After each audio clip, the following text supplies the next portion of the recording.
Bjale re le botšišitše ge e ba le bona mopresidente Cyril Ramaphosa a ka o gotša wa tuka kudu ka bokamoso bja gagwe bo bontšha bo tšwela pele go tekateka nakong ya kgweletšo ya a mangwe makgotlakganetšo le maloko magolwane a ANC ya gore a itokolle mošomong e loya morago ga phoko yeo e wetšego polasa ya gagwe ya phalaphala. Nna ke bona President Ramaphosa a ka o besa wa tuka ka gobane o dirisa moono wa ge o reng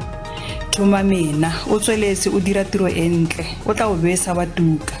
Nna ke re mopresidente Ramaphosa a ka o beša wa tuka ka gore ge ke lebeletše raporto yela ya Sandile Ngcobo e tletše ka mabošaedinyana a itseng ka gore mo raportong ya gage ga gona le mo a šupang le gate gore Ramaphosa o dirile molato mo gotlhe o šupa gore a ka no ba a tshetše melawana e itseng ga a re o itshetše melawana e itseng gomme seo se fa mopresidente maatla gore a ka tlhota diteng tša raporto yeo.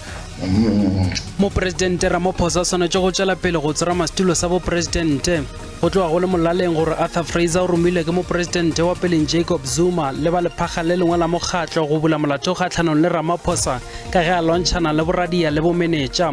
Zuma le ba lephaga le lengwe la mokgatlo ba tšhaba go golegwa. Ke re yo mopresidente Ramaphosa a se ke a tlogela a tšwele pele be mopresidente gobane go bohlokwa kudu re lebeletše ikonomi.